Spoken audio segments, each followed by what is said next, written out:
Bueno, ahí le voy a admitir a su compañera y listo. Bueno, buenas tardes chicos. Vamos a iniciar con la clase de hoy. Vamos a continuar un poquito lo que es la parte de anestésicos.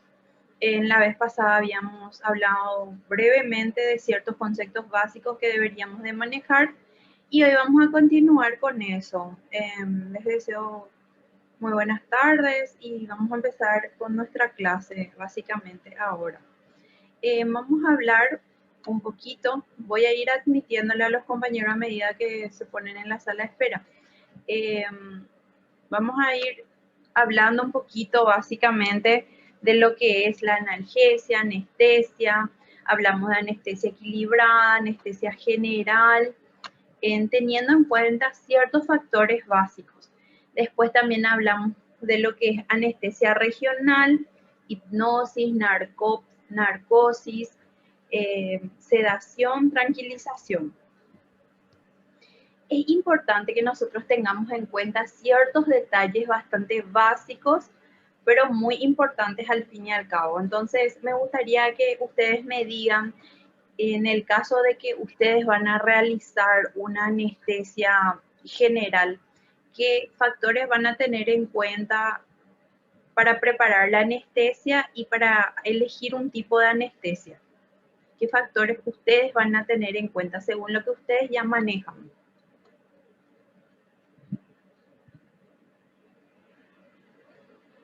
Lo que ustedes ya conocen, lo que ya escucharon sobre la parte de anestésicos.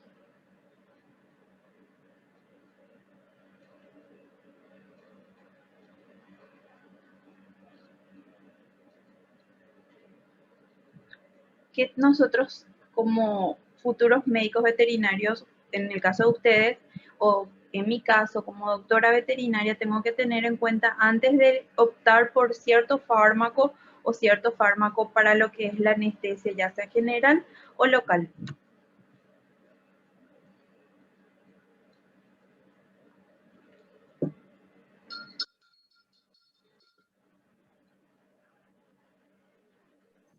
Profe, si tiene alguna patología, no sé, animalito, que sea alguna enfermedad, alguna otra enfermedad de base, si es cardíaco, yo creo que eso tenemos que tener en cuenta. Y si es obeso también el perrito, creo que se recomienda que, si yo, baje un poco de peso o algo así también escuché eh, que suelen tener en cuenta en el momento de suministrarle algún tipo de anestésico.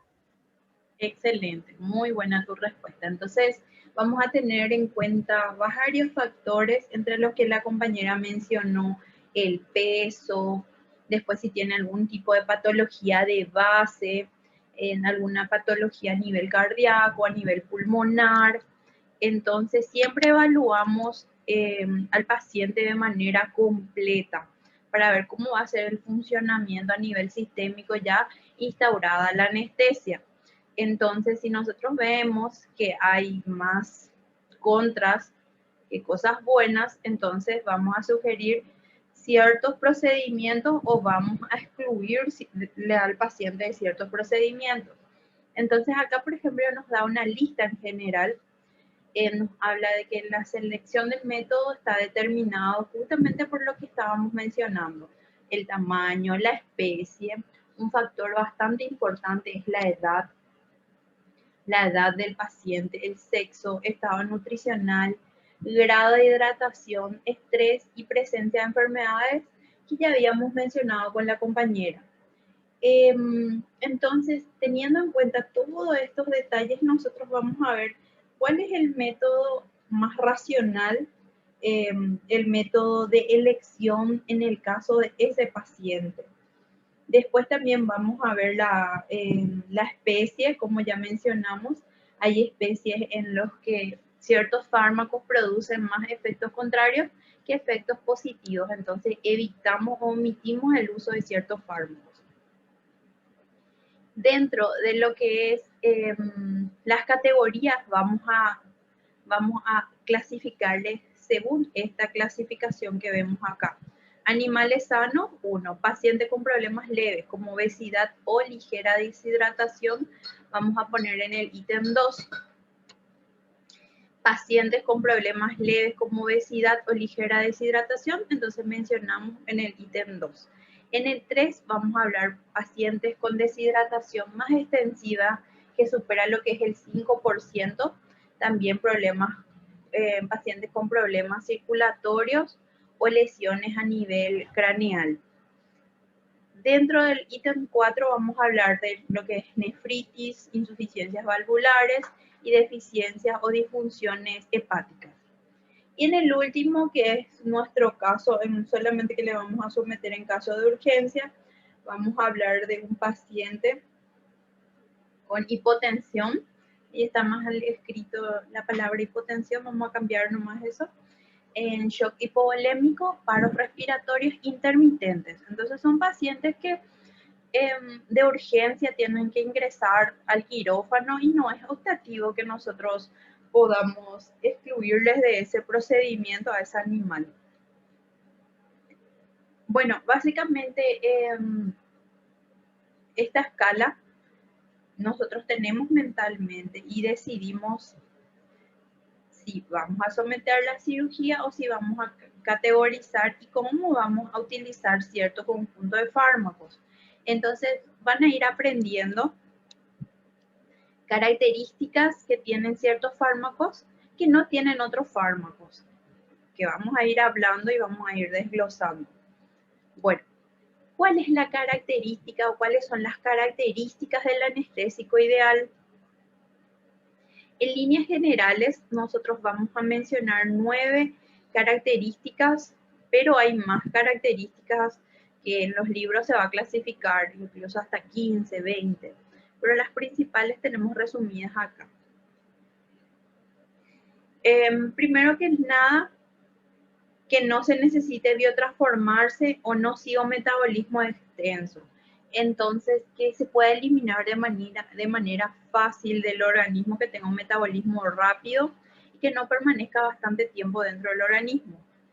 Otro factor que es bastante interesante, que también se menciona como el punto número 2, es que no sea tóxico o irritante. Hay fármacos que salieron de lo que era la clasificación de fármacos inhalatorios, anestésicos inhalatorios, por justamente esta característica, que eran bastante irritantes a nivel de las vías respiratorias superiores y posteriormente a nivel de las vías respiratorias inferiores, que no depriman funciones vitales, tales como la respiración o la actividad cardíaca. Bueno, que no deprima funciones vitales en un 100% es bastante complicado, que no deprima nada de las funciones vitales, porque la mayoría de los fármacos tiene una característica de producir ciertos efectos a nivel de las vías respiratorias. Entonces, nosotros vamos a tener, por ejemplo, entre efectos adversos, acá se puede ver, en este caso, la acepromacina, o se conoce en el mercado como el Acedam. Entonces, entre lo que es las contraindicaciones o los efectos adversos, perdón, ya no le estoy señalando con mi dedo. Entre los efectos adversos dice, puede ocurrir depresión cardiovascular. Una depresión cardiovascular en animales débiles con enfermedades cardíacas en combinación con otros hipotensores puede producir lo que es un paro cardiorrespiratorio. Entonces, nosotros tenemos que tener mucho cuidado para la utilización de ciertos fármacos. La acepromacina, chicos, tiene esta característica. Puede producir una depresión cardiopulmonar. Entonces, al utilizar este fármaco, tenemos que tener siempre a mano para lo que es salvaguardar ciertas urgencias en lo que es la epinefrina o tener la atropina también. Y ustedes van a ver que hay fármacos que tienen sus antídotos, en cambio otros que no.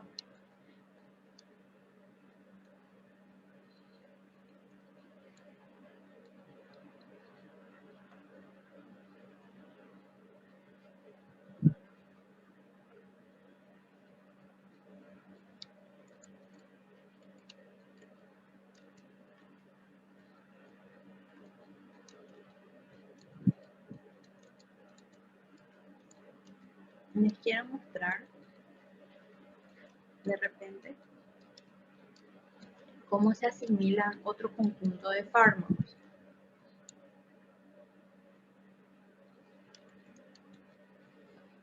Acá, por ejemplo, vemos que dependiendo de la dosis también va a ejercer un efecto en cuanto a lo que reduce la conducción del impulso contráctil del miocardio y también va a producir una bradicardia, que es un efecto dependiente de la dosis. Y imagínense que la lidocaína se utiliza como un anestésico local, nada de general, ¿verdad?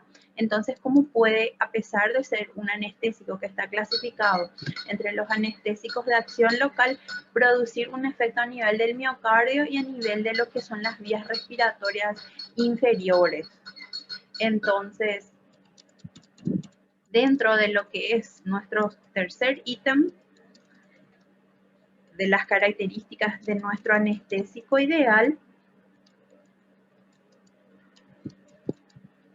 nosotros tenemos eso, que no deprima funciones vitales como respiración y actividad cardíaca. También que se induzca rápidamente y sin forcejeos la anestesia para propiciar lo que es una rápida y segura recuperación. A nosotros nos interesa que el fármaco tenga la efectividad que menciona el prospecto. ¿Para qué? Para que no tengamos que inducir a repetir la dosis, primero que nada, y dos, a actuar de manera forzosa con el animal, a apretarle, a sujetarle de manera violenta, que no es lo adecuado de hecho, pero en el momento de la sujeción los perros en este caso se vuelven bastante irritables. Bueno, que tenga un antídoto específico. Por ejemplo, la naloxona, que es un antídoto del fentanilo, por ejemplo, ¿verdad? Y vamos a ir mencionando otros. Que sea económico, estable, fácil de usar, no inflamable o explosivo. Muchas veces que sea económico y que tenga un efecto estable, no van de la mano. Muchas veces hay fármacos bastante caros que tienen efectividad buena y otros que en realidad no, dependiendo del precio también y del laboratorio. Entonces eso nosotros vamos a ir clasificando a medida que va pasando.